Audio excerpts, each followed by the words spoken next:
this time for Board event, I'd like to invite Mr. Severino, our architect, to come up to the podium. We have pictures of the proposed projects, many of which Dr. Higgins already reviewed. But should there be any questions from the board, Mr. Severino will go through each one of the projects briefly, and then we can ask some questions, talk about some of the things that maybe you saw and want us to keep in mind as we plan and design some of these projects, anticipating a positive referendum vote. Good evening and thank you. I'll go through the slides, and it's easy for me just to give a brief overview. It should only take about 3 to 4 hours, and then questions.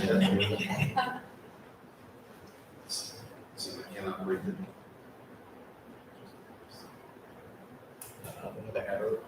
Just see how I messed it up. No, just say maximum.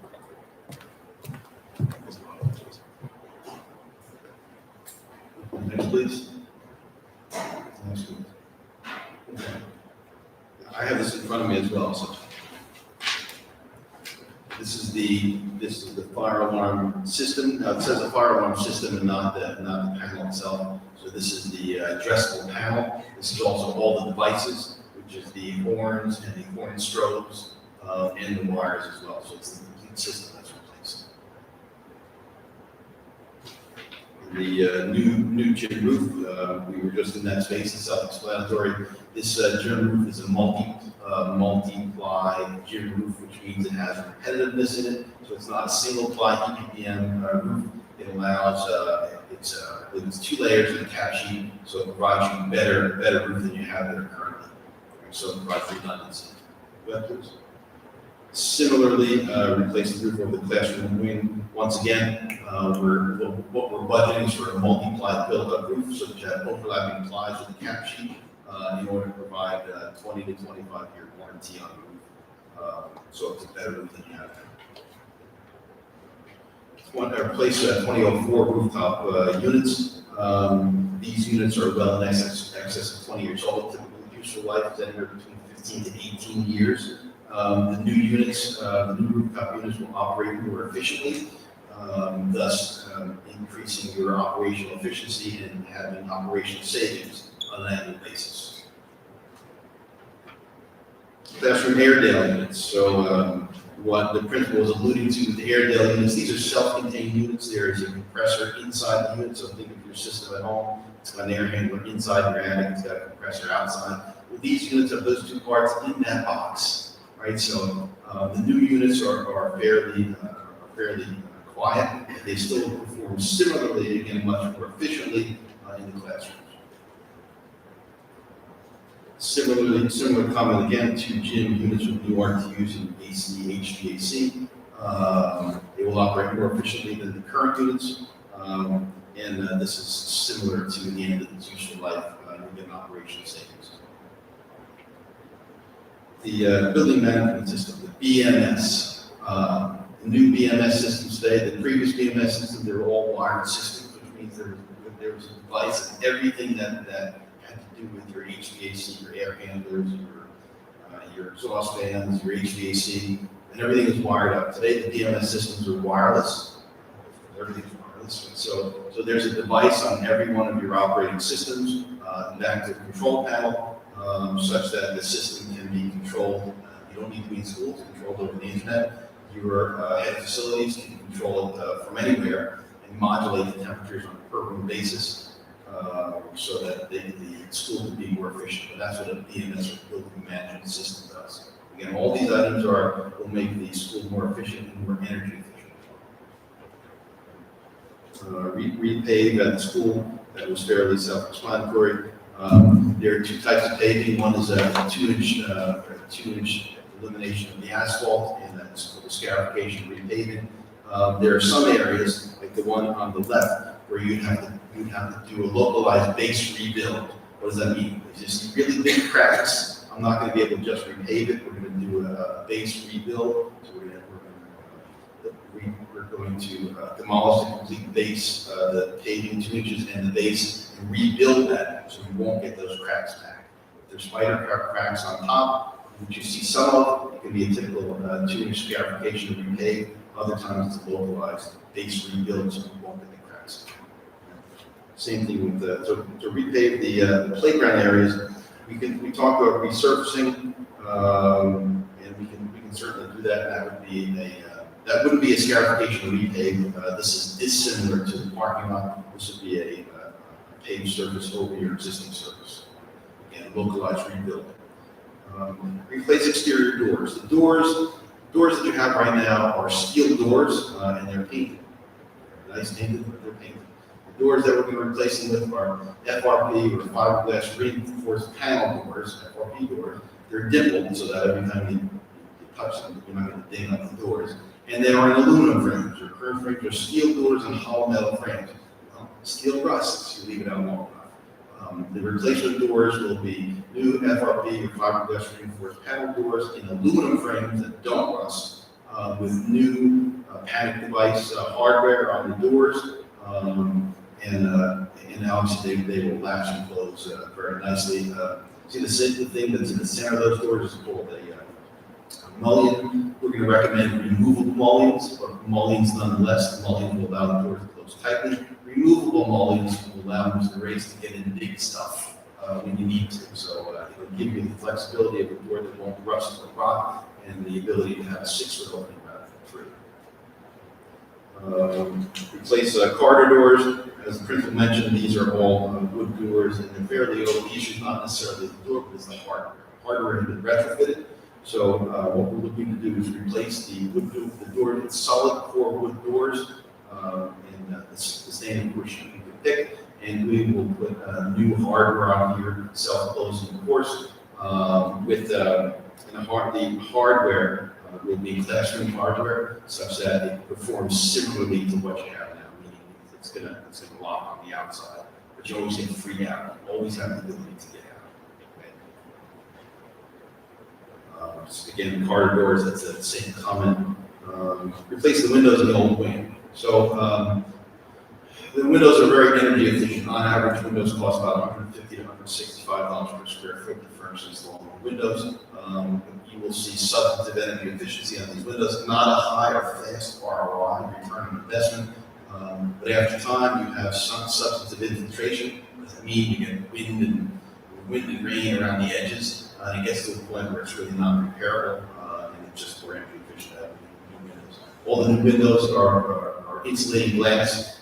They have higher R value, and they have a coating called low emissivity, and low emissivity coating reduces the heat gain during the summer. Right? So that's the new glass today is much better than the older glass. If it's, I just don't recall, if it's an insulated glass currently, most likely the air seal is broken, and you'll start to see some condensation on the inside of the glass, and that's just the case, which is not doing what it should be doing, and the R value for the windows substantively lower. New window treatments. So these are roller shades. What we're recommending are roller shades that you can pull up and down. These ones certainly on the old side, but you can see through them. They will cut all the glare down, but you can see through these windows with the 3 to 5% opacity. Right. So the nice thing is that it cuts the glare off, but it doesn't block all the light out. So those are the shade types we're using, manufactured basis of the size called Meco shade.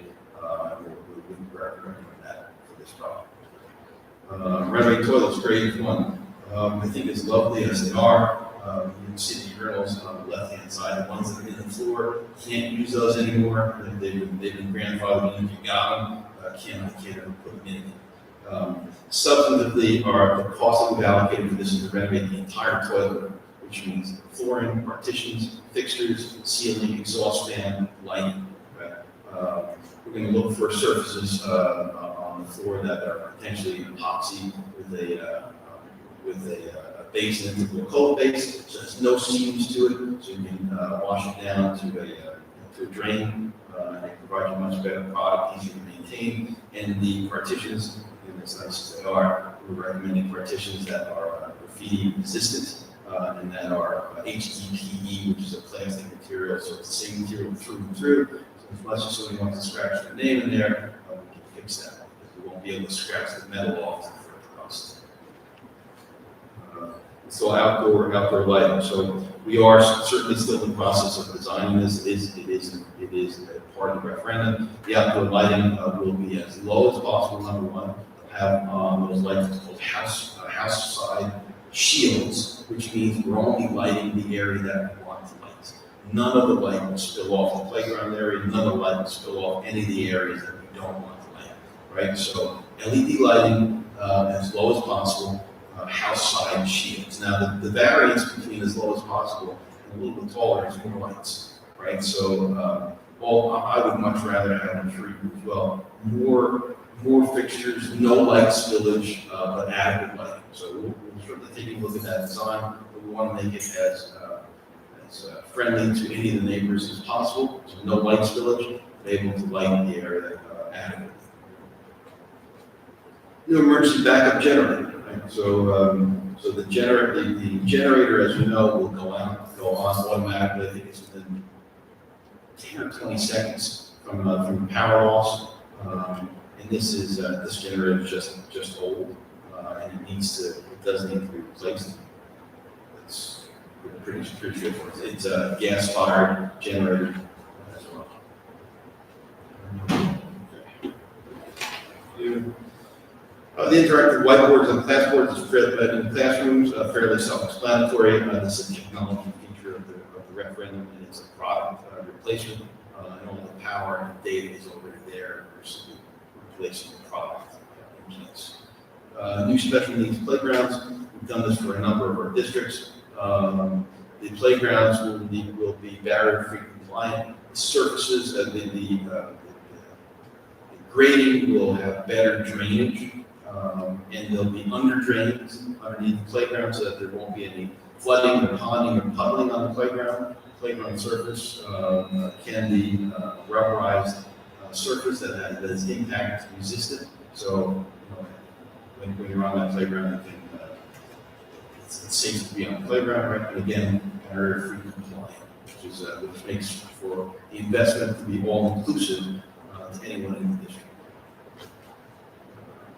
New paved path to the playground. We talked about that before. The path does need to be. Can't be a path that's too steep, right? So we have to make certain that the path is compliant with regard to barrier-free access. So it may not be a straight path as the one we walked up here tonight, but we'll make certain that again, any exterior paths or interior access ways are barrier-free compliant, and will include have the ability to include any of the users. Covers in first grade pre-K classrooms. This was one of the very few educational uses, and we did separate your applications for the Department of Education so that there would be only a fee applied to the educational products. We want to minimize any fees that they paid. As noted, the cubbies were too small to put into books, bags, things of that nature in. So these will be redesigned to the specific needs of the classrooms. And that means what's the size that you need, how many cubbies, they will be laminated, so they won't be, you won't have issues with frames.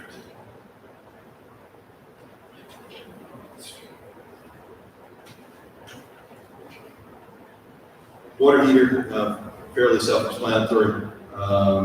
These heaters on average, 8 to 10 years, they last and they start becoming fairly efficient. Right? Everyone has one in their home. This is just a big version of it. But this is part of the new boilers here project. Water fountain bottle filler stations. I think did we just cancel? Yeah, we replaced some of these. I got to tell you, every time. Yeah. I'm sorry. We replaced them this summer. And so every time we replace these, we always replace them. They're always chillers, so they're always chilled water because students don't want to run chilled, right? But they all have the bottle fillers in, and they're used constantly. So every time we replace this, we replace it with a bottle filler on top, and it's used all the time. So it's much more efficient to refill an existing bottle than throw away. Right, upgrading this local performance standard lighting. This is specific to the auditorium. It's not a requirement, but it certainly will allow you to have better performances as well. And these are the performance lighting are the ones that the colored lighting, spotlights, things of that nature. It's not ambient lighting, right? So it's specific to performance and not ambient. New sound system for cafeteria and gym, fairly self-explanatory with regard to that. It's not in the ref at the moment, but it's under consideration. Two toilets in 2 classrooms. These are self-contained toilet rooms. These are barrier-free compliant toilet rooms, and obviously they will permit the rooms to be used for early childhood and be in compliance with the facilities efficiency standards of the state of New Jersey and the Department of Education. The left-hand side, this is what we talk about, using the existing multi-fixture toilet room and breaking that out to a single op and then another toilet room in the corner. Replace existing wireless access points for internet, fairly self-explanatory. More wireless access points you have throughout the school, the better the connectivity, the better the ability to access the internet wirelessly. Just that simple. Here's a scenario where more is new network switches, although beyond my level of expertise, my understanding is that switches aren't acting as efficiently as possible. They do need to be replaced. So that was less than a lot. Does the board have any questions for Mr. Severino? Questions at all?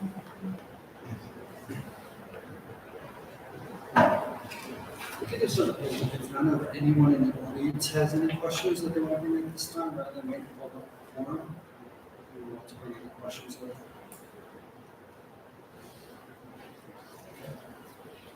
Thank you. Thank you very much. Thank you very much. The next item is the superintendent's report.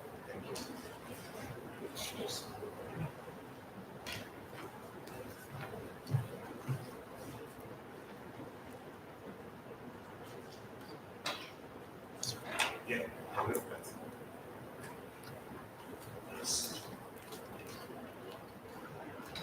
I don't know how that works for me.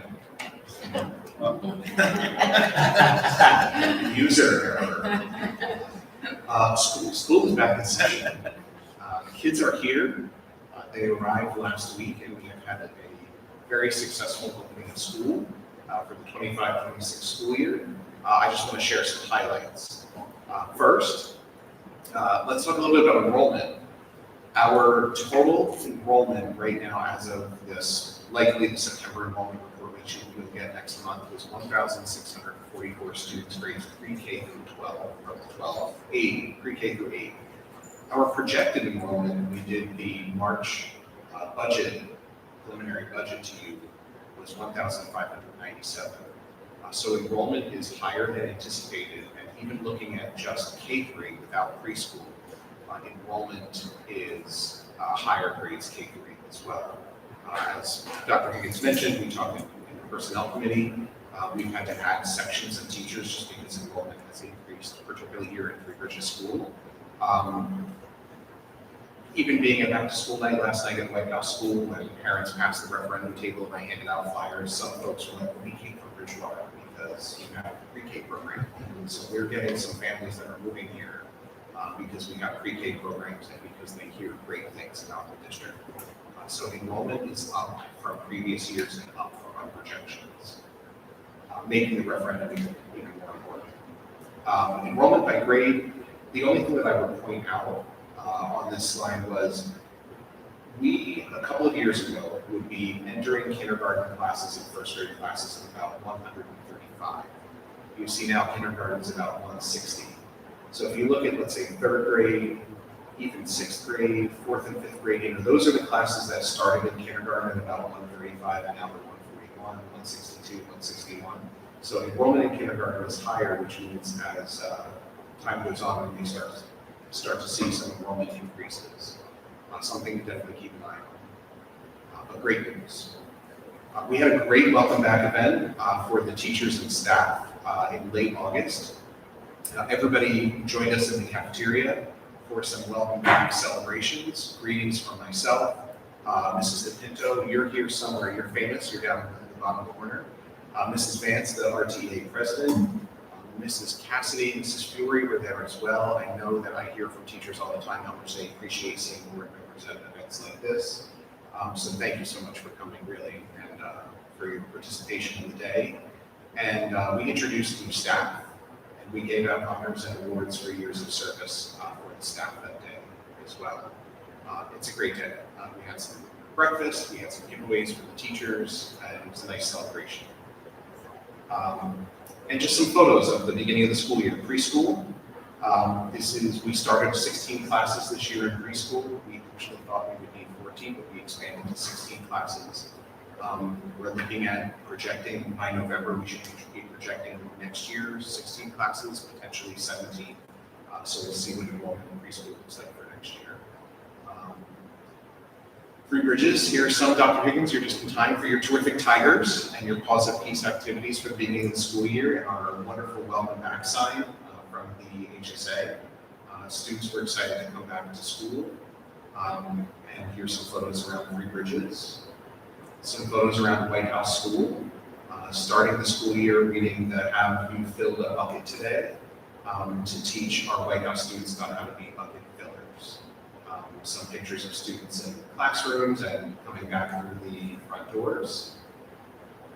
And Hollenbrook, you've seen the Hollenbrook Bobcat, the welcome back sign from the HSA and students entering on the first day.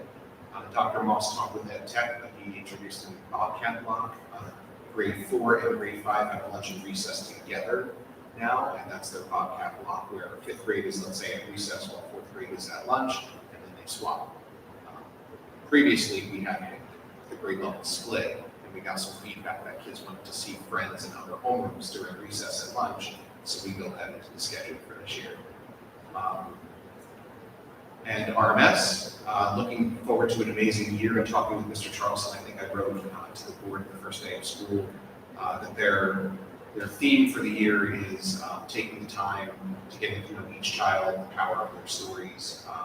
So they're creating connections, and that's in the first couple of days for RMS. And again, a welcome back sign for the HSA.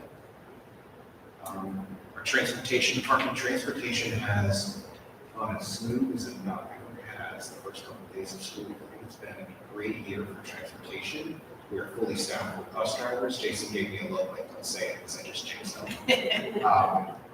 We celebrated Justine McAndrews, one of our bus drivers, for 20 years of service. Transportation department's been working very, very well. So we are up and running, and buses are on the road, and we are fully staffed with transportation. And here are our welcome back signs from the HSA. Any questions about the first couple of days of school? Overall, really great, right, Dr. Higgins? They were great. Great. Super. Yeah. Kids really happy. Yeah. Excited to be here. Yeah.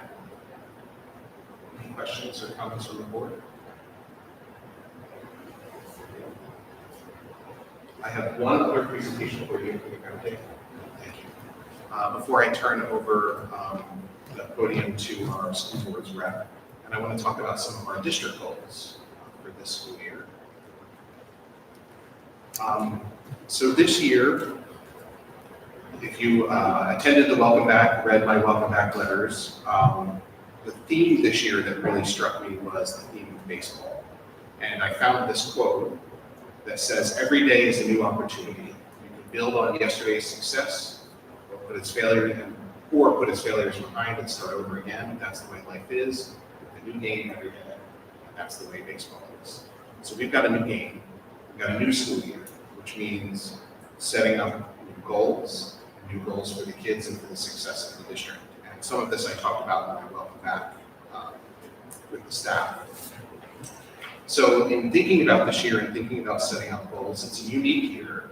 The process was a little bit different. Because we wrapped up our strategic plan, our 5-year plan, and our action steps last year, when it came time to set goals this year, we used a slightly different process. As much as we want to still be tethered to our mission and to our strategic goals that are now just part of the culture of who we are as a district, we wanted to dive in and really think about this year a little bit differently. So we kept in mind our mission, which is to empower members of our community to lead purposeful lives with integrity, cultivate a spirit of discovery, and embrace connections in our diverse global society. And we wanted to make sure that we don't leave our 5-year strategic goals completely behind us.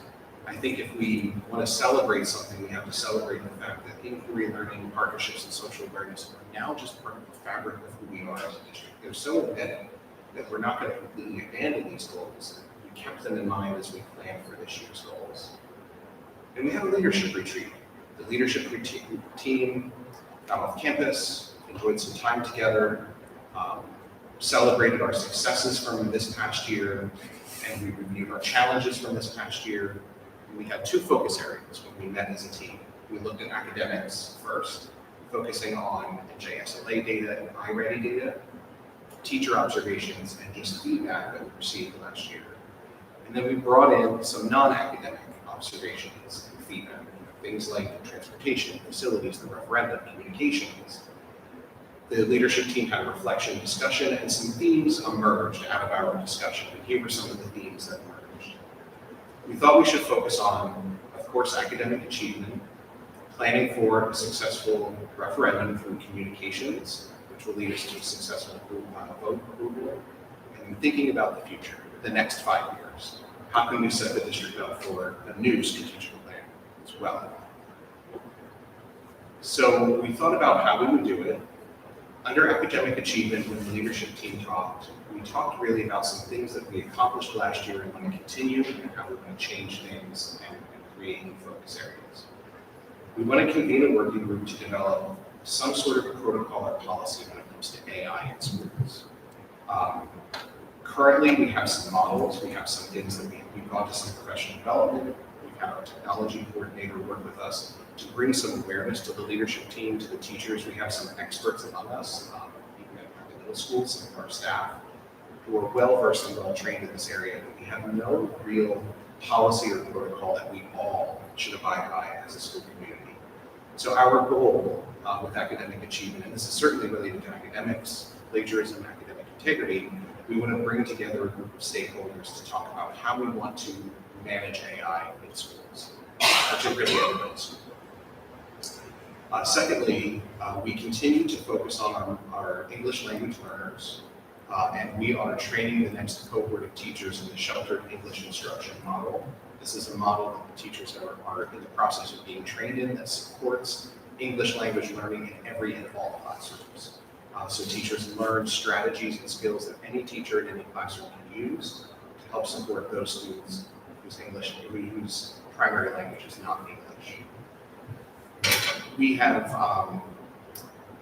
done quite a bit of work on our intervention programs, but we are looking to augment our protocols, create a new handbook, and create newly developed multi-tiered system of support for our learners who are needy learners that require intervention and an intervention referral service process, and something related to their either academic learning in terms of bolstering their academic learning or behaviors. So we're working really closely with Rebecca Burns, our new director of pupil services, to develop some protocols when it comes to interventions and the multi-tiered system of support. And this is really geared for students who are in the general education. They're not special education students, but they require something a little different from either an intervention teacher or a classroom teacher. We have, over the summer, changed our language arts curriculum, K through 8, based off of teacher feedback from last year. So last year we received some teacher feedback that said as we implemented the new standards for the state, the teachers gave us feedback on what changes they'd like to see in the language arts curriculum for this current year. So over the summer, the teachers and Dr. Brown, the language arts supervisor, made changes, K through 8, for our language arts curriculum to implement for this year. Some of those changes are revising lessons, adjusting the pacing guide, taking teacher feedback to move lessons in a different scope or sequence, and that implementation is this year.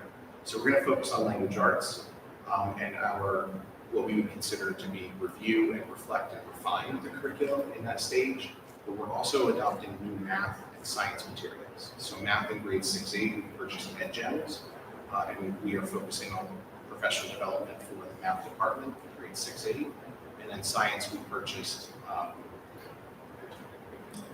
Amplify Science for grades 4-5. And we're going to set a target to see iReady growth by mid-year of 60%. So in the past, we've talked a little bit about iReady growth. If your students are meeting 50% typical growth by mid-year, that means they're growing typically, they're keeping pace with making 1 year's growth within 1 year. Our goal is going to be a little higher than that. We want to see students make a little bit more than half a year's growth in that half a year and project that they'll make more than a full year's growth over the course of the full year as measured by iReady. So we're going to look at that with academic achievement. More on academics in October when we report out all of the JSLA and district benchmark scores to you. The referendum, communications and vote approval. So we're going to focus on the referendum. This is big work for us this year. So we are enhancing our communications with a robust social media presence. If you follow the district page on Facebook, you'll see there's some fresh posts that are appearing on our social media. The video will be on our social media. So we're enhancing that presence because we want to make sure that we get our referendum information out to not only parents in the district, but the community at large. Social media is one of those avenues, but it's not the only avenue. We'll be using our newspaper, print materials, in-person meetings, building tours like tonight, and the household mailings to inform voters about the referendum. We've developed talking points for the administration and board. If any board members have used our referendum kit, actually it's out there. There's a folder with talking points in there. I'll email it to you. But if you ever are at a table with the referendum and you need some talking points, there are some talking points in a folder. The administration will have them as our leadership team this week, and I will email them out to you as well. And we want to continue the communication strategic plan. Recall that about a year and a half ago, our communications consultant worked with us on developing some long-term goals when it comes to increasing and improving our communications. I haven't forgotten about that. There are some things embedded in that plan that we're going to use for the referendum, but also make sure we maintain even after the referendum vote is included. And all of this should lead us to be successful come November. And then finally, strategic planning. It's an exciting year for us, very future-facing. We will be looking for a vendor to help us facilitate the strategic plan. We'll bring together a committee of stakeholders to set some new 5-year strategic goals for the district. We'll create some action steps. We'll identify the vendor facilitator for the process. We'll communicate the process out to our school community. And by the end of the year, we should be able to adopt new strategic goals that we can launch starting in September, next September. We talk about measurements in terms of collecting data. We'll make sure that we look at completed projects, deliverables, handbooks, curricular documents, voting results for November for our referendum, strategic planning documents, many of the things that you see over the course of committee. We'll look at newsletters, press releases, social media, feedback forms, meeting minutes, curricular revisions, and of course, we'll keep an eye on our academic data with iReady and JSLA and staff professional development. So all of these will inform our progress toward those goals. I don't want to forget that there are some continued areas of focus that we want to keep in mind. Staff recruitment, school climate, retention.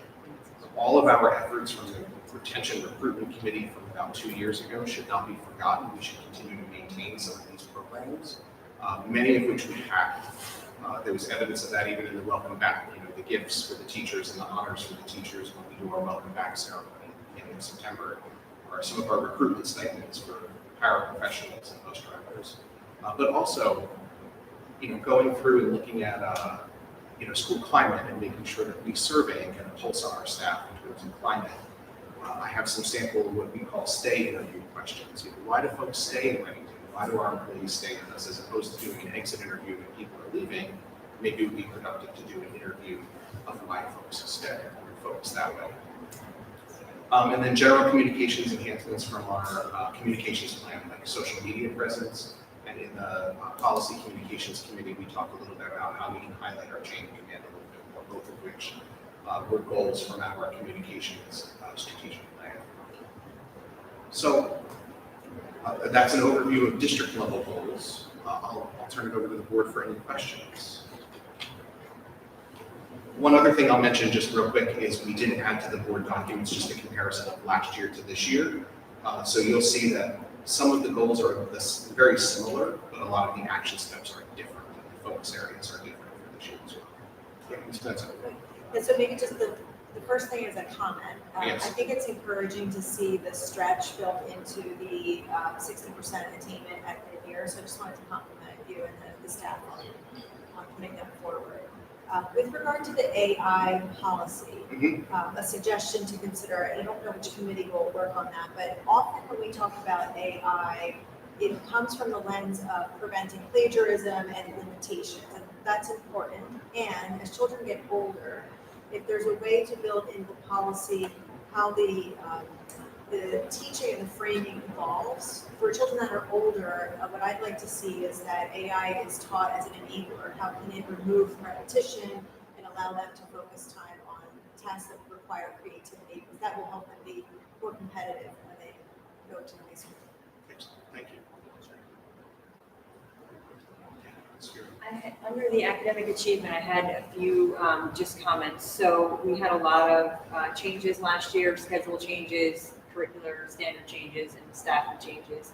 So I just thought maybe under, like, with the leadership to do a lot of assessment when it comes to that academic achievement, because we need to know what's working and not working. You know, we reduced some of the LA time and added some math time in RMS. Like, is that working? Is it producing the results? So just maybe take a step back and assess and make sure that we're moving in the right direction. Okay. Something we can certainly report out and talk more in ed tech. Yeah. Okay. Thank you. Yeah, Ms. Massey. I wanted to thank you for the very specific measurable goals. I did get feedback from the community that they felt like we were a little wishy-washy with the academic goals, so I think putting in like an I-ready goal is admirable.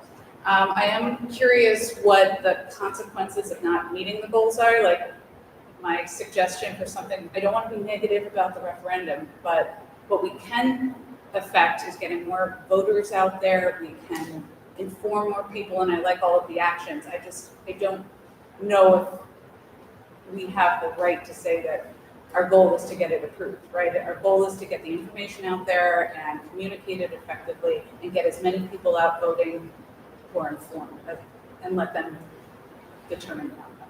Yeah, I crafted that goal specifically to really focus on the communication part and have the successful vote piece be like a piece. Like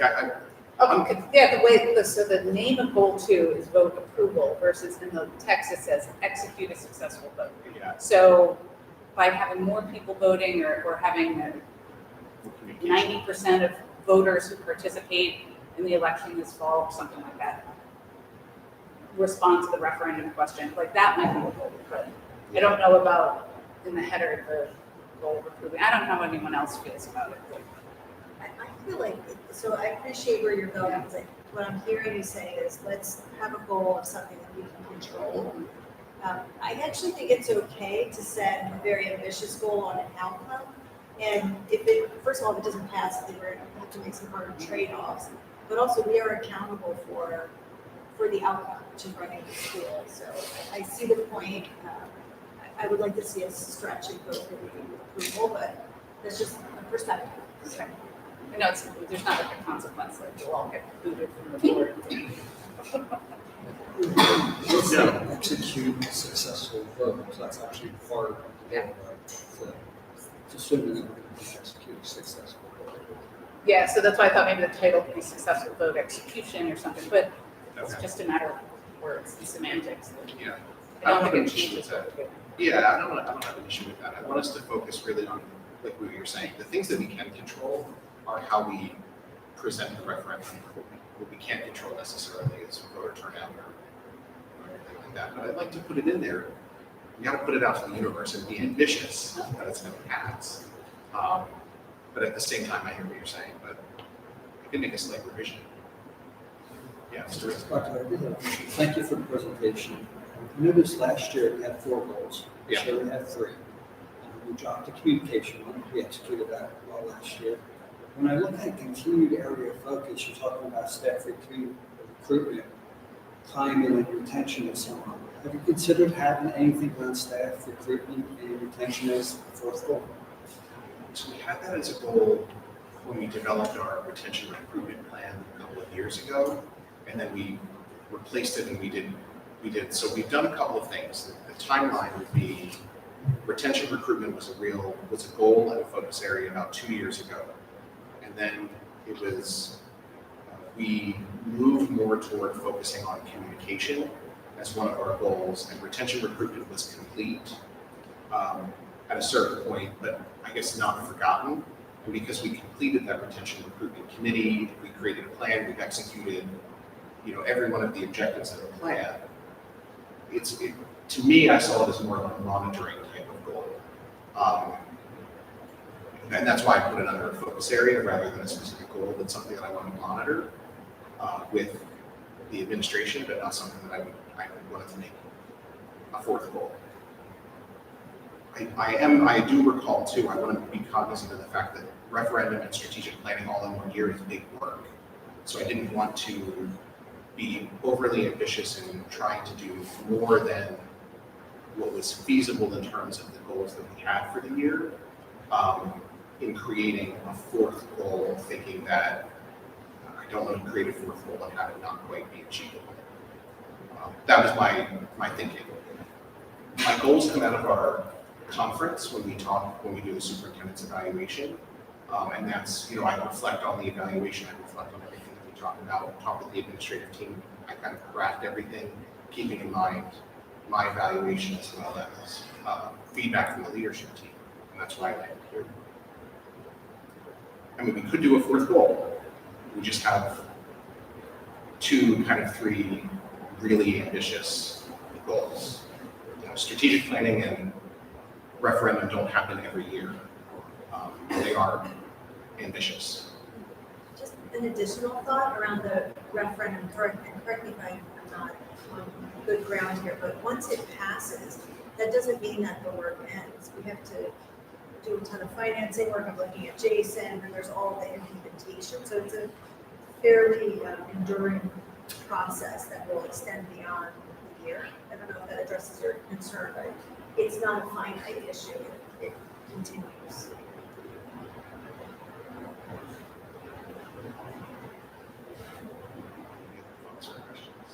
You should have some of some shows. And looking at the bullet points with talking about from a communication successful vote that brings us through November. As Michelle accurately just pointed out, if we had a successful vote from December through July, we actually have to execute. So should you put any additional bullet points underneath actual execution? We could, because then becomes the design and plan phase, right? What are we going to tackle this summer versus next summer? Where do we want to prioritize the projects? And we have kind of a priority list based off of our tours last year, but we could reprioritize the projects and make a timeline for when we want to do those projects. I can certainly add that into the bullet point. Just not here.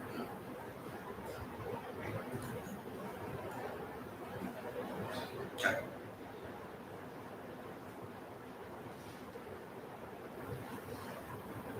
Any other comments, ma'am? I'm trying to read people's lips because of the HVAC, so if you wouldn't all mind yelling at me, I don't know if you all can hear, but I'm 2 feet from David, I'm struggling, No, so. but saying the same thing as you don't have mics. So I could definitely talk into the mic. And then maybe when we do the community reports, we can pass the microphone. I know Beth has it over there. Shouldn't time. It's not all that will work, and then we can take this one off and we can at least have 3. Yeah, maybe if you give that one over there, Beth over there, we can have 3 at the table. Thank you, it's so much easier now. Alright. Okay. Anything else? So we're refining some of the action steps based off of comments and feedback included in even Mrs. Fury, what I'm thinking even with the academics ones, it'd be nice to hear in October when the principals come up as well, like they might be able to address those comments, not only in committee, but we can talk about it at the board meeting. Thank you all. I think that concludes my superintendent's report. Thank you, Dr. Hart. Okay. Our next on our agenda is our district goals. So Jennifer and Jay. Courthouse. We have Marion Friedman from NJSBA. Marion, if you can come up and introduce yourself and give the presentation.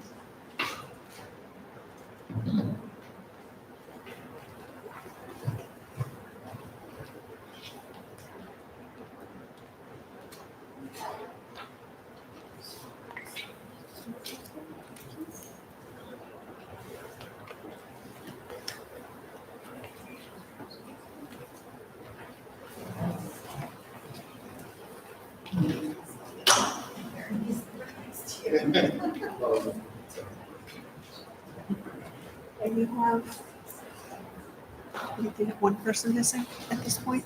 Yes. Okay.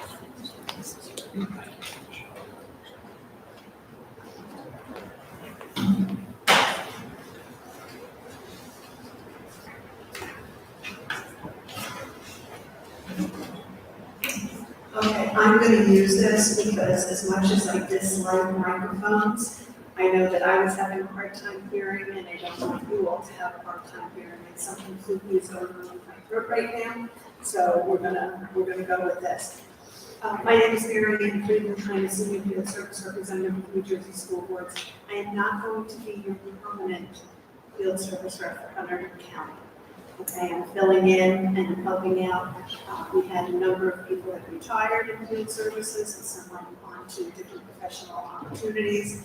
And so we're all filling in as best we can. So I'm taking care of Hunterdon, Morris, Somerset, and Bergen right now.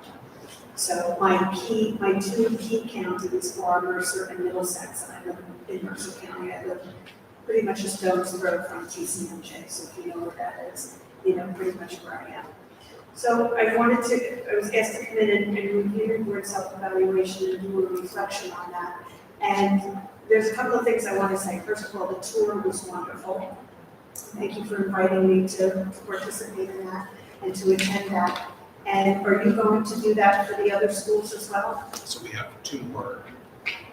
The other elementary school K-3 building is later this month, and then our middle school, other elementary are combined because they're on the same campus. That's wonderful, Yeah. because that really lets you know, and your principal did a great job of explaining what things were going to be taken care of. So I think that that's really wonderful. It gives your community a good idea, and even board members. Because board members are not in buildings all the time because they're not supposed to be, number one. And so if you don't have children in the buildings, or if you have children in another building, you may not be familiar with all the buildings in the district. So I think that that's a wonderful opportunity. I congratulate you on that. The video was also awesome. So having that up on the website and, really kind of, spreading that out, I think would be a wonderful thing for you. And I hope everything goes well in the election and that you have a ton of people come out and everybody vote yes. So I love your logo, first of all. I thought that was wonderful. The board self-evaluation really is a very, very, very good self-evaluation. Okay, this is for your community members. This is not mandated for the board, but we do consider it to be best practice. And so boards have to do a superintendent evaluation every year. That's in statute and in code. So that's a requirement that the board members have to complete the superintendent's evaluation. But there's no requirement. It had been in QSEC when QSEC first came out that boards would have to do self-evaluation, and then they took that out in the first revision, which really upset us at New Jersey School Boards because we do feel that it's best practice. And we want you to be able to take that opportunity each year to reflect and really take a look at how you all feel you did as individuals and as a board on certain standards. And so this is a brand new self-evaluation that you've not seen before. And so this year, the charts that you have, there's one that's, and those are on the left-hand side. There's one that really particularly pertains to this year and it's very colorful. And then the second chart gives you what your ratings were this year. And next year, you'll have this year's and next year's ratings, just like you used to in the old evaluation. You always had that chart 3, which gave you your current year's ratings as opposed to the previous year's ratings. So that will happen next year. But the self-evaluation is really excellent, and I just want to go through a couple of things. So your board, and this is the first time that we have been able to include board goals in the evaluation. We've wanted to do this for years, and it took really revamping the entire self-evaluation to be able to incorporate that. Because a lot of times boards set goals, they set board goals for themselves every year, and then they don't think about them again. And we wanted you all to be able to, and I wished that I had, when I was a board member for 9 years, I wish that we had been able to rate ourselves on how we did towards our board goals. And one of the things that I always recommend to boards and have for years is when you ask your superintendent to report out on the district goals, that the board report out how you're doing towards the board goals. Because you want your community, your parents, and your staff to know that not only did you take the time to set them, but you're following through, you're going through those action plans, you're making progress there through what's occurred so far in the action plans and what's coming up next. So I like to think of November, January, March, and June as primary opportunities to have district goal updates and board goal updates. November is good because you've set your district goals and your board goals usually over the summer, or about now. Okay, so that gives you time to be able to develop action plans and talk about those. January is a great time because if you have any new board members who are elected, they get to hear what you've been doing, what you've accomplished so far, and what's coming up next. March is a great time to do it. It is really the time to do it but we don't want you to just do it once a year because that's when you're getting ready to do your superintendent's evaluation. So you really need to know and have a pretty good comprehensive update on the district goals. And you can do that with the board goals as well. And then June, because you want to wrap up the year. You want to be able to show folks and your community members what you've done and what you're thinking about doing for the upcoming year. So as Dr. Hart presented his district goals, what he would like to do for district goals this year, you could do that again in the June timeframe, or you could just report out on what's been accomplished and then wait to develop over the summer. So your board goals for last year were academic achievement. I'm not going to read through every slide, but academic achievement, governance and structure, communications, the referendum, and safety. So this was the first time you were able to actually evaluate yourselves on how well you felt you did on focusing on those areas. And again, we want your community, your staff, and your parents to know that not only do you take the time to set these goals, but that you are laser focused on in the upcoming year. So in terms of the board goals, there was no participant that indicated that little or no progress was had been made on any of your 5 goal areas. Okay, so everybody felt that participated in the evaluation, that they were either achieved or the satisfactory progress was made. That's really significant because that's showing that you did pay attention to your board goals and you did work on them and you did stay focused on them through the upcoming year. When I first got on my board back in 1999, it's when dinosaurs were here, but we had our field service rep come in and we developed our district and our board goals. We said, okay, this is great. So the following year then, over the summer, we had her come back in. And so we asked our superintendent to report out on how he felt that the district had done with the district goals. And the board, had a conversation about that. We were all in agreement. Our field service rep then looked at us and said, so how do you do towards the board goals? We just kind of looked at each other. And she said, when's the last time we talked about the board goals? And it wasn't me, but some brave soul among us said, when we set them last year. And she looked at us and she said, if you're not going to do anything with these, why waste our time tonight by developing board goals again? So unless you promise me that you're going to actually develop action plans for these, which is not brain surgery, that's not rocket science, you're going to indicate some activities, and I'll go over that towards the end, and you're not going to develop board goals tonight, but I'll tell you what you should be thinking about when you do that. And we did that, and for the rest of the other 8 years that I was on the board, we did that every year. We developed action plans, and we reported out on them when our superintendent did.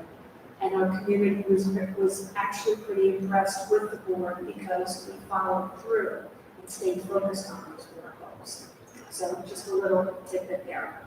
So as I said, all of the participants In the self-evaluation, 8 people participated, said that all of the goals were either achieved or satisfactory progress was made. And that really is significant. So the averages, what did they actually indicate? So we give you averages throughout the evaluation, and ratings are based on a scale of 1 to 4. Unsatisfactory is a 1 point for that. Area of growth is 2 points, proficient is 3 points, and exemplary is 4 points. So it is a scale of 1 to 4. NJSBA considers any average that's 3.0 or above to indicate that a board is working effectively and very well together. Okay?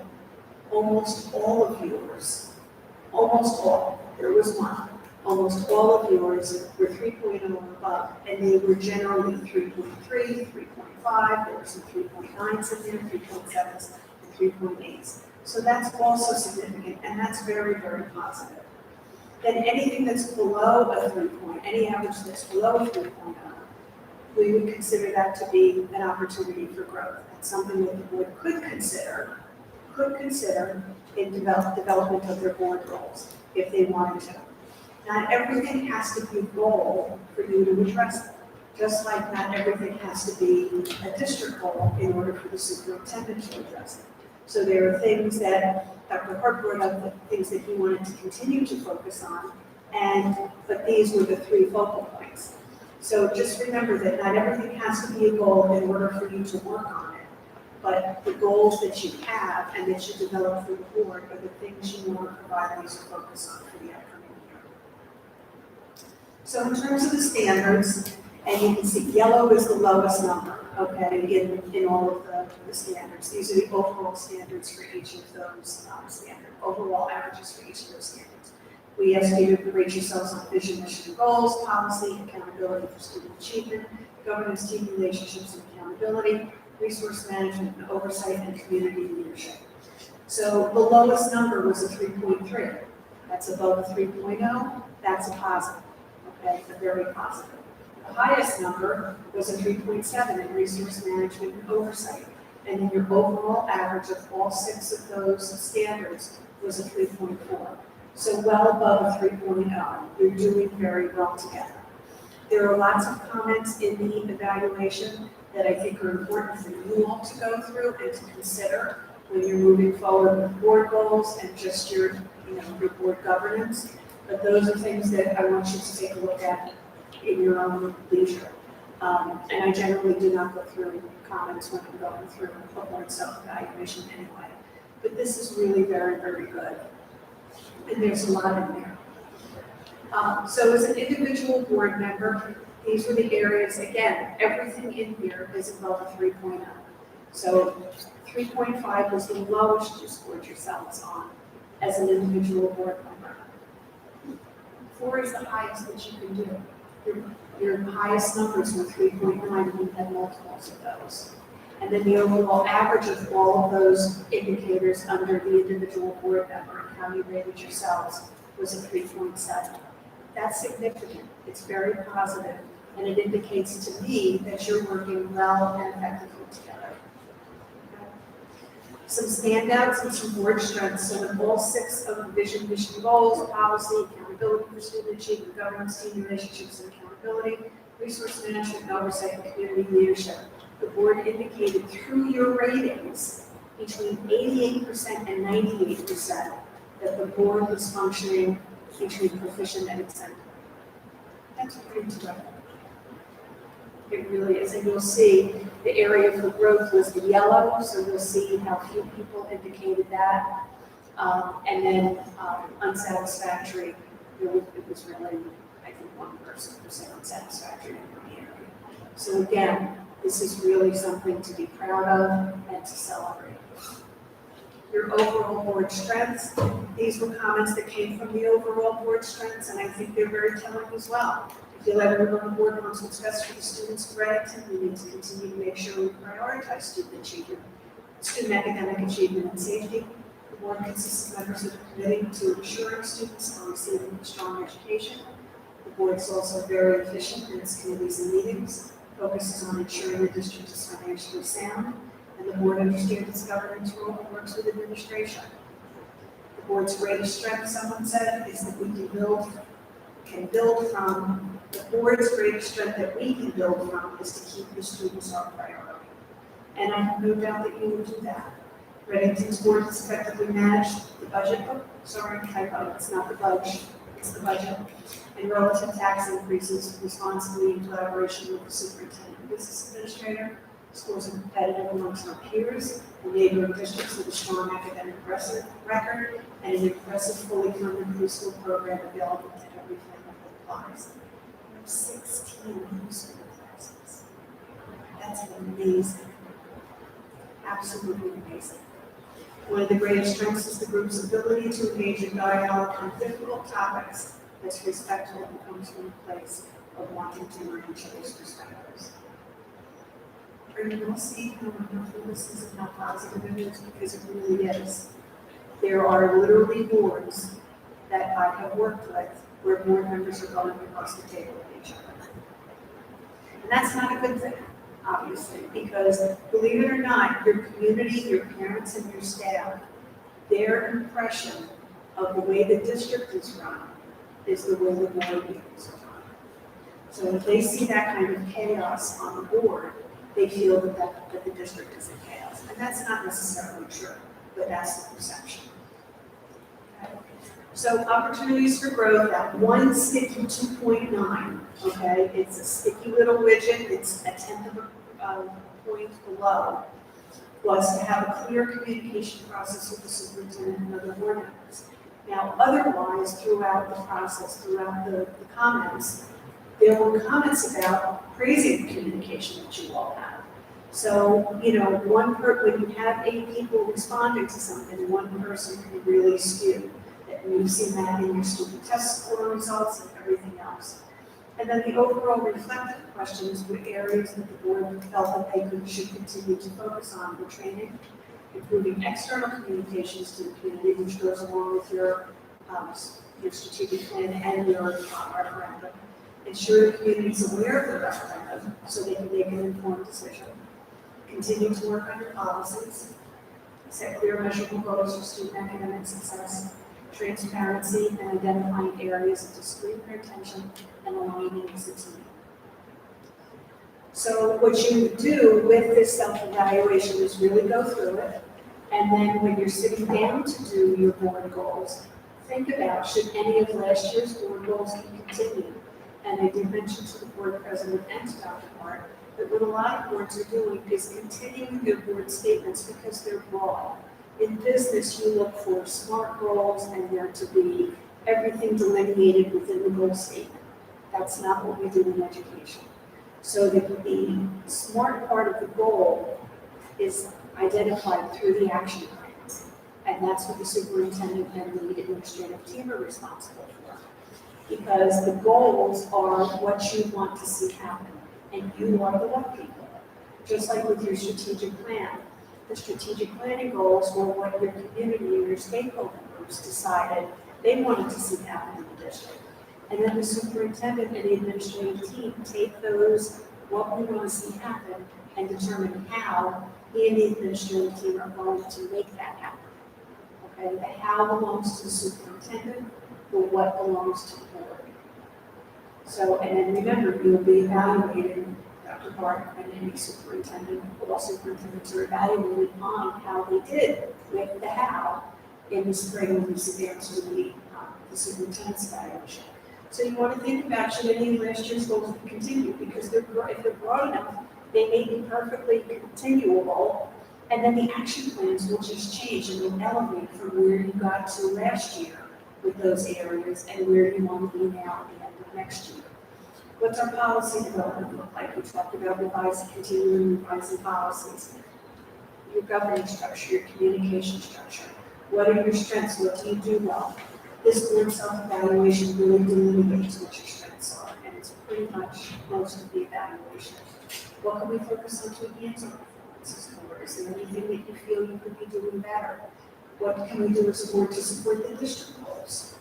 A lot of times there's a board goal that stipulates to provide the support and the resources necessary for the achievement of our district goals. That can be a board goal. And then what professional development would you see in assisting you to improving your governance skills and also to achieving your more goals? We make sure as boards most of the time that we're making sure that our staff has PD, our administrators have professional development, that everybody gets that, and we forget ourselves most of the time.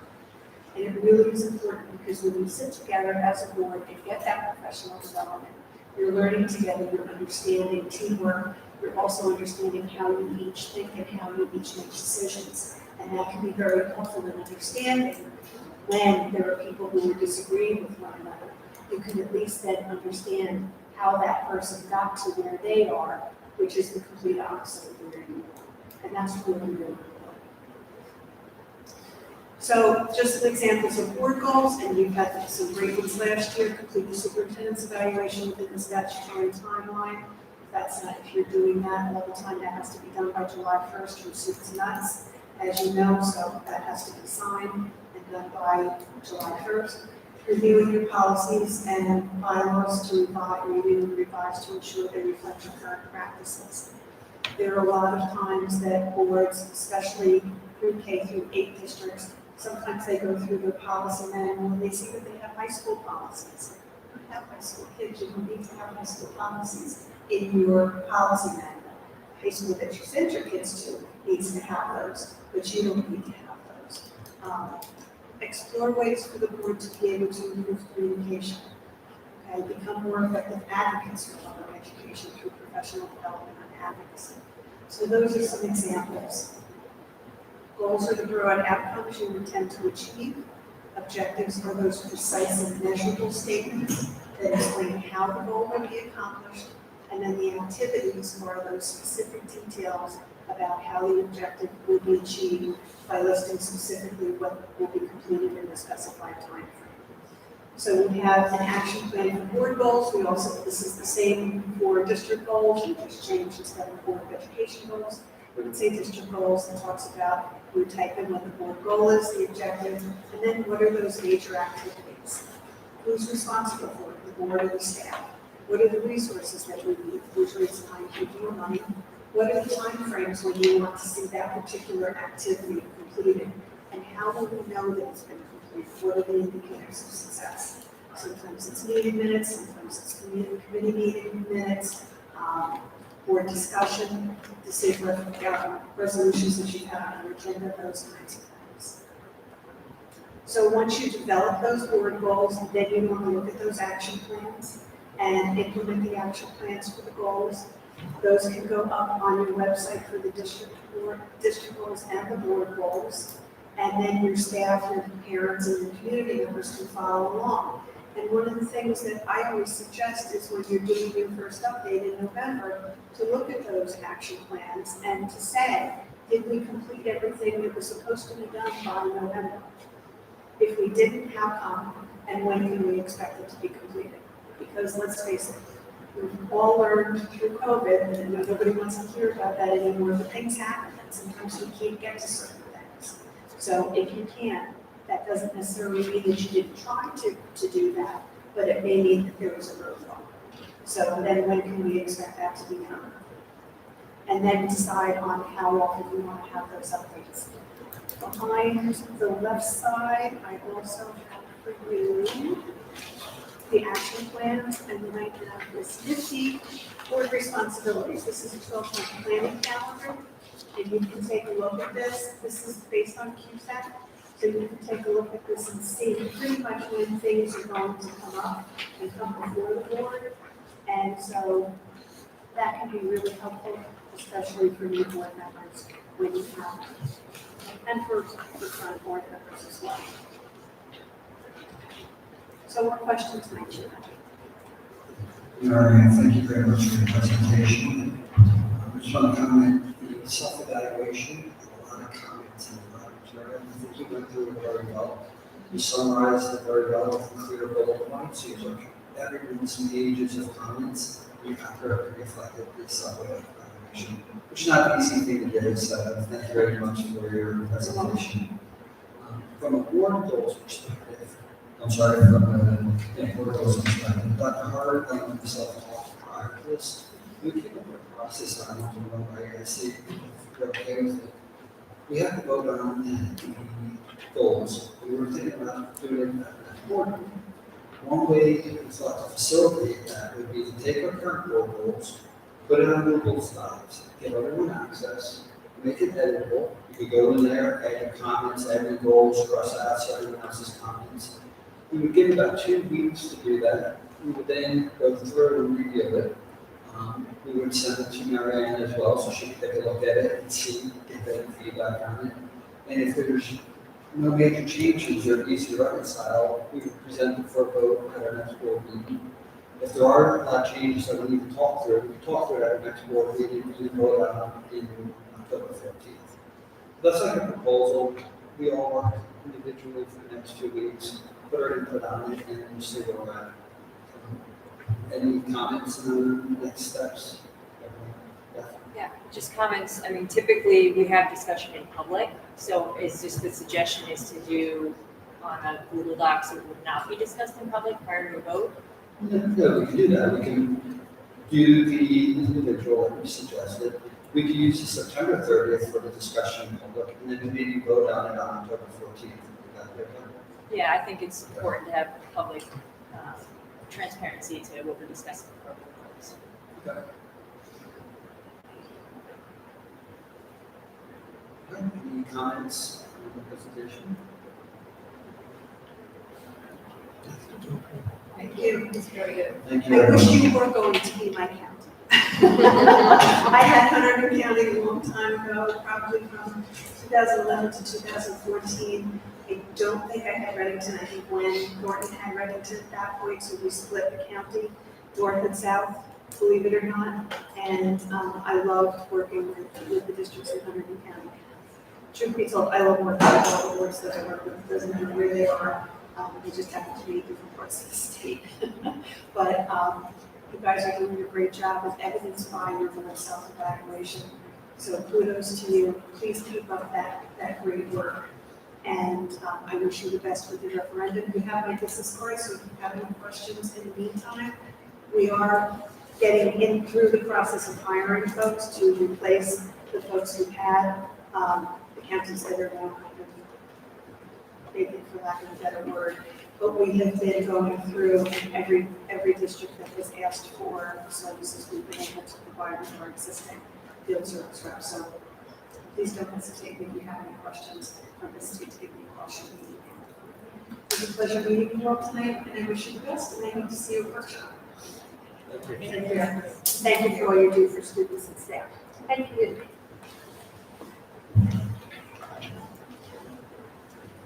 I just want to point out that I neglected to mention this, but we have updated our referendum website as well. So when you get a moment, you go to the homepage, look at the referendum website, and you can Jason the tech department.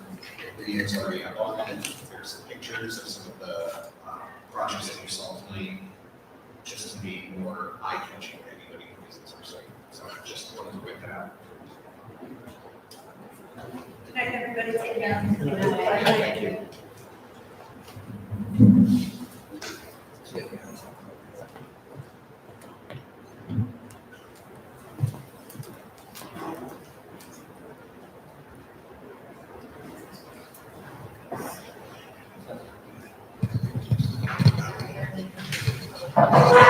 So our next section on the agenda is public comments. We'll be the microphone if there are any.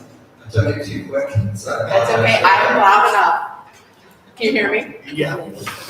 The RTEA wanted to thank you all for our opening ceremony. It was so nice. Mrs. DePinto was there and she fed off of Dr. Hart's theme, which teachers love a good theme. And our celebration of our years of service, I never remember that before you, Dr. Hart. I think that may have come from the recruitment committee. I myself was lucky enough this year to get a 20-year award, and Dr. Hart's letter, signed, autographed, is on my fridge. It really, really means a lot. So we just wanted to thank you, and HSA had donations throughout the day. It's just so nice that all our leadership was there celebrating us, cheering us on, and morale's high, and everybody's really excited to have a great year. So thank you.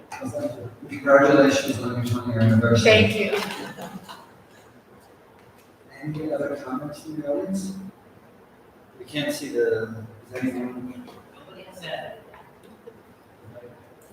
Excellent, all right, thank you. Our next item is correspondence. We received 4 that are on record with the board secretary. So we have 4 comments there, 4 emails. We're going to move on to board actions. First one is the approval of administration reports. We have a motion to adopt 101. Can I get a motion and then a second? Second. A second, any comments? Please vote. Ms. Cassidy, Yes. Ms. Fiore, Yes. Mr. Lopes, Yes. Ms. Menzer, Yes. Ms. Rad, Yes. Mrs. Ryan, Yes. Ms. DePinto, Yes. Mr. Rizzo. Yes. Passes. Next item is the approval of minutes. We have one item, 201. Can we get a motion and a second? Okay. Any comments, discussion? Ms. Cassidy, Yes. Ms. Fiore, Yes. Mr. Lopes, Yes. Ms. Menzer, Yes. Mrs. Rad, Yes. Mrs. Ryan, Yes. Ms. DePinto, Yes. Mr. Rizzo. Yes. Passes. Next is finance and facilities. We have 5 items, 301 through 305. Before we get to the committee report, can I get a motion and a second on 5 items? Motion. Second. Paul, second. Okay, Michelle.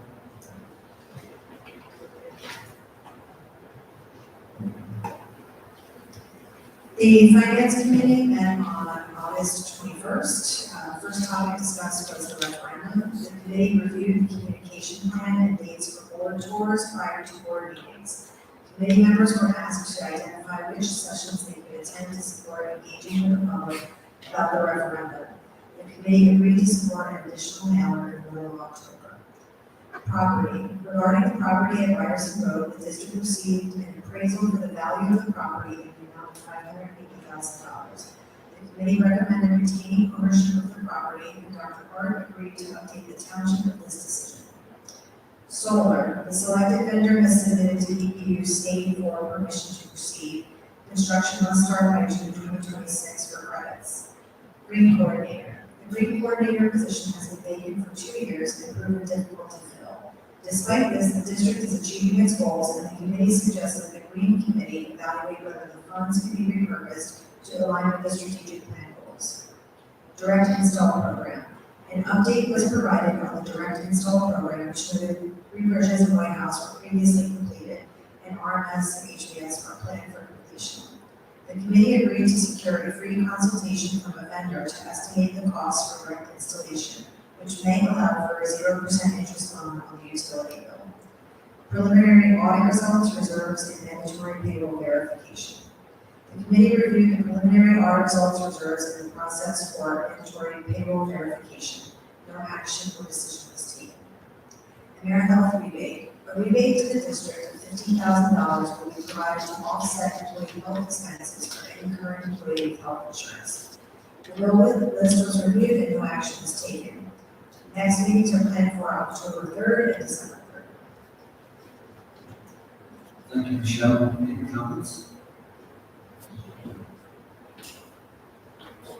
Okay. Ms. Cassidy, Yes. Ms. Fiore, Yes. Mr. Lopes, Yes. Mrs. Menzer, Yes. Mrs. Rad, Yes. Mrs. Ryan, Yes. Ms. DePinto, Yes. Mr. Rizzo. Yes. Passes. Next item is education technology. We do not have a committee report this time. So I'm going to ask for a motion, special motion to approve items 401 through 405. Motion. Second. Okay. Any discussion? Yeah. I had a question for Dr. Hart on 4.01, the Shift Wellness Grant. If you could just briefly, because we didn't meet as a committee, just let us know what the details of that grant are. This is great. So the board will recall that last year we moved health insurance pools. Meaning we're no longer in the public employers trust, we are in the school health insurance fund. Through that fund, There is an opportunity, there were several opportunities for grants to go to school district for staff wellness, because that's our employee health insurance, but for staff wellness, and we had a menu of items that we could choose from. And I'm gonna turn it over to Mr. Coleman in a second. In looking at the application, him and individuals in his office decided to make application for nutrition education and counseling for the staff. So we have some exciting professional development opportunities for staff coming up over the course of the school year, and using this grant funding to give them education on, prepping food, maintaining wellness, exercise, nutrition, those sorts of things. So I'll turn it over to Mr. Coleman to give you a little bit more details. Thank you, Dr. Hart. So each shift is our own insurance provider. There's an ability to apply for grants every year. And there's also rebates in the fund as well. So with the grant process, there's 8 or 9 different things we can apply for. For this current year, we decided to go with nutrition awareness. So the staff will, in the October PD Day, be presented with information that will allow them to sign up for one-on-one classes. They can meet with individual personal chef, actually make dinner at home virtually with the person with this specific recipe while they talk about how to eat healthy and be more mindful of their well-being. So it's completely optional. And our plan is to provide giveaways, gift cards, and other things for them to participate. So they learn to better themselves, but also get a reward for being more healthy.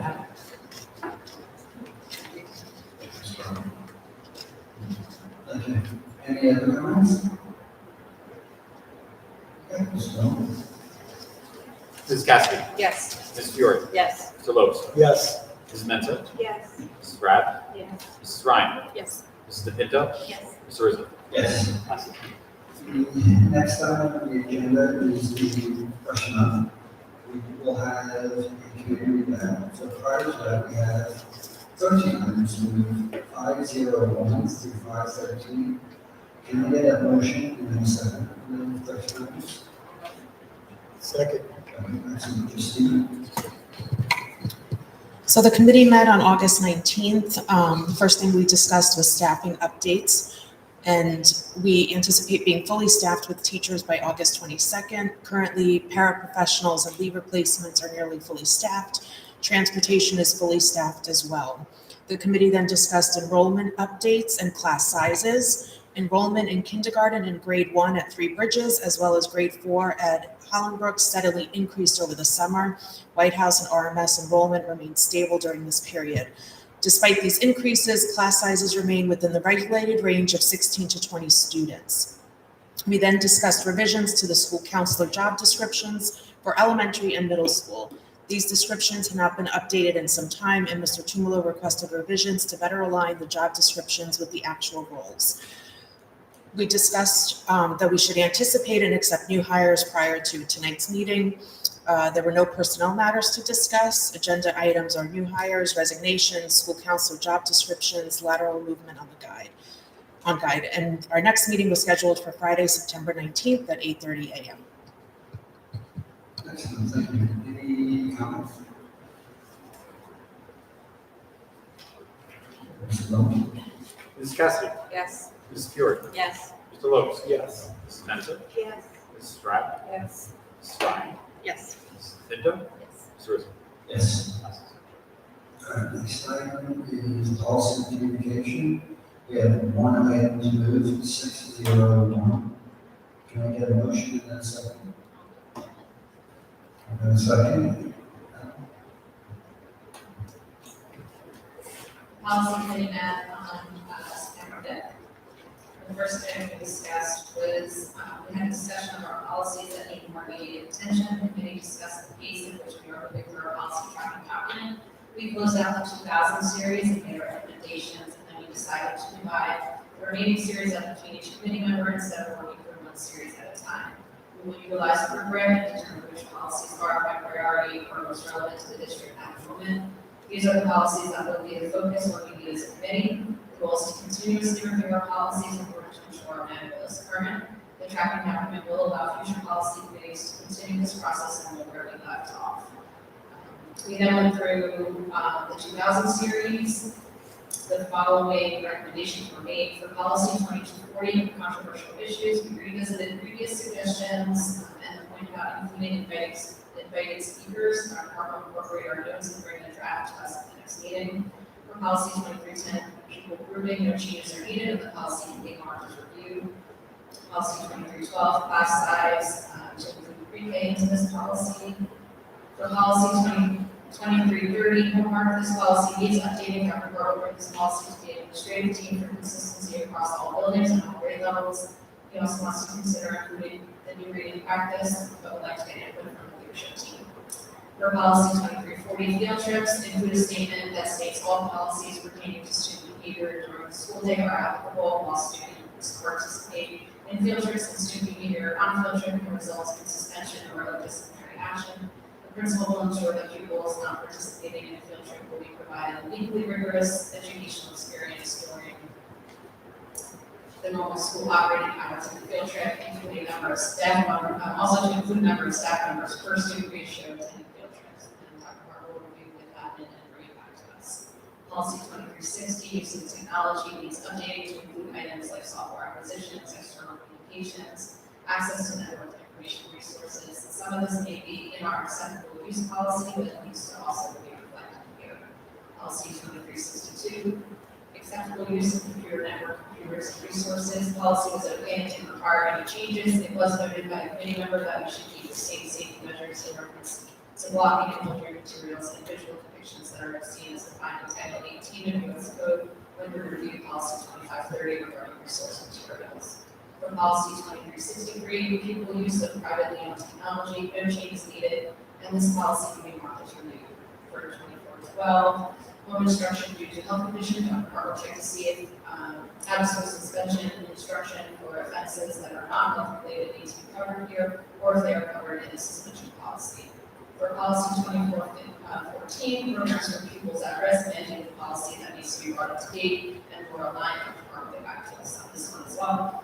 For Policy 2415.02, Title I fiscal responsibilities, no changes needed, policy can be marked as reviewed. For 2415.06, unsafe school choice option, Dr. Barber looked closer at this policy to see if we need to add a section regarding students whose victimization has affected their safety and abilities to learn. For Policy 2415.2, no child left behind complaints, type needs to be updated to every student succeeds act, otherwise it's okay. For Policy 2415.3, Title I, educational stability for children in foster care. This policy is governed by the state law, and any changes suggested, such as allowing students exiting foster care to remain in district through the end of the school year, similar to how other rural districts do, should be reviewed by our attorney. For Policy 2416, programs for pregnant pupils, no changes needed and can be marked as reviewed. Policy 2418, Section 504 of the Rehabilitation Act of 1973, no changes needed and be marked as reviewed.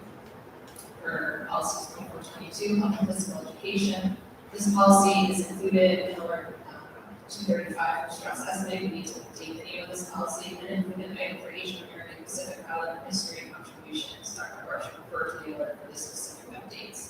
For Policy 2430, co-curricular activities, updates needed to be more clear that if students do go to our schools, they do not go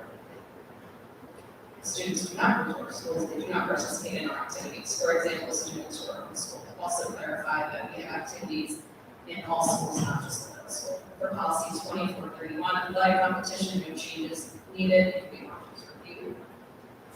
Policy 2440, summer school, more discussion is needed with the curriculum supervisor regarding honors math summer requirements. Hinton is a good example for updated language that is needed. Dr. Barber will bring this back to us.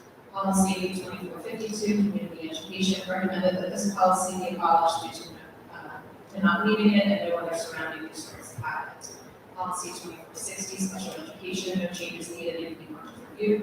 2460.8, special education, free and appropriate public education. This policy was added to our manual in 2019. However, no other schools have it, and it is unclear as to why we added it in 2019. We will double check and see if this needs to be abolished. We need to make sure because it is, so it's a mandated policy. For policy 2461, special education and receiving schools, this policy should have been updated in April of 2022 because it's included in alert 227. It is unclear why it isn't updated. Dr. Carter will look into why it hasn't been addressed because we are not a 16 district referred to paper. For policy 2464, giving the talented students no revisions needed and can be marked as reviewed. 2466, because public labeling, groups with disabilities, no revisions needed and can be marked as reviewed. 2467, surrogate parents and foster parents, no revisions needed and can be marked as reviewed. 2468, independent educational evaluations, Dr. Carter will check with the admin to make sure we are in compliance with current laws. 2481, rule or out of school instruction for a general education student for reasons other than a temporary or chronic health condition, minor changes to language to change core curriculum standards to NJSLS. For policy 2510, adoption of education materials, no changes needed, and can be marked as reviewed.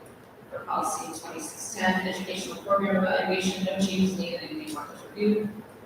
Policy 2530, resource materials, this policy needs to be reviewed. Members of the committee would like to see updates to language regarding sexually explicit content, inclusion of the new reading process, and other items. However, Strauss Esme is working on their draft policy that reflects the guidance that was recently passed down from the state DOE based on the Freedom to Read Act. That will become law in December. We decided to wait to see the guidance to avoid getting a short on this policy. For policy 2531, copy and copyright materials, no changes needed, and can be marked as reviewed. For 2551, musical instruments, need to clarify our language in regard to how our instruments are distributed. Dr. Parker will review this with the supervisor and get back to us. Policy 2560, live animals in school. Dr. Parker will check to see if any updates are needed and to make sure it aligns with our curriculum. For policy 2560.01, therapy dogs, no changes needed. 2624, grading system, no changes needed.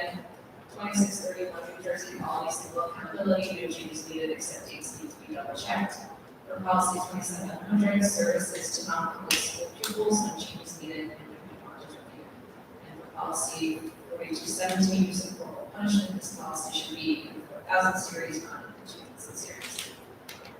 For policy alert 235, policy 0143, board member election and appointment, policy 1620, administrative employment contracts. These policy revisions are very straightforward and need minor language adjustments. Dr. Carter will make the updates recommended in the alert, and they will be on the agenda for tonight's meeting. Policy 1636.01, notification of promotion, new job and transfer opportunities. This will be a new policy for us, and it is recommended to adopt because districts are now required to follow the procedures outlined in NJSA 34.6E-23. We already follow this in the district. Policy 2422, statutory curricular requirements. This policy was reviewed by the committee during our review of the 2000 series, and necessary updates will be made as per the notes mentioned earlier. Policy 1648.15, record keeping for healthcare settings. This committee had previously reviewed this policy in the spring and decided to abolish it. It just needs to be removed from the online manual. And then another item we discussed was chain of command sample and discussion. This was taken from our last meeting. Dr. Hart shared a copy of a nicely worded chain of command document. The committee agrees that it will be helpful to share this with district parents, and we'll come up with an action plan to get this information out.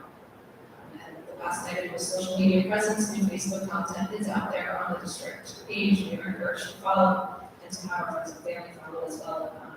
As important referendum content will be coming out soon. And our next meeting is scheduled for Monday, September 22nd at 3 p.m. I'll work on the policy committee also. Any comments from anybody on this presentation or the student?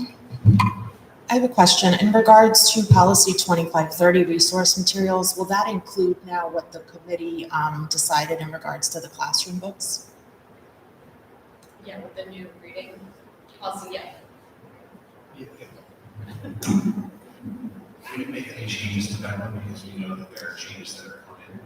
But there were two places where I thought that the new reading practice review committee were going to want to support because it's reading practice school learning more, and two would be resource materials.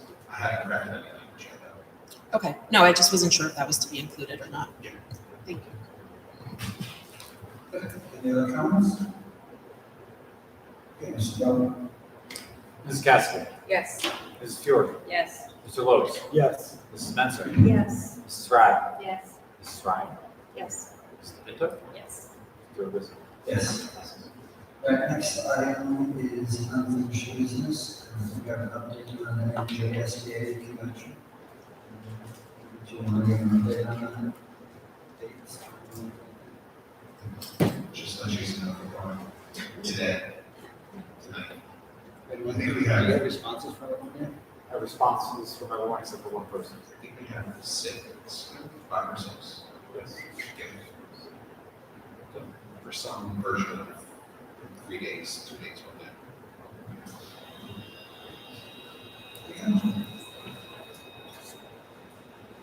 Next item is new business from the board.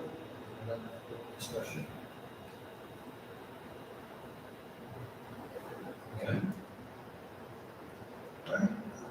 Open forum for public. We have people that left. Any comments? Last item is adjournment. Can I get a motion to adjourn? A second? Okay. Mrs. Cassidy, Yes. Mrs. Fiore, Yes. Mr. Lopes, Yes. Mrs. Spencer, Yes. Mrs. Rad, Yes. Mrs. Ryan, Yes. Mr. Pinto, Yes. Mr. Lewis. Yes.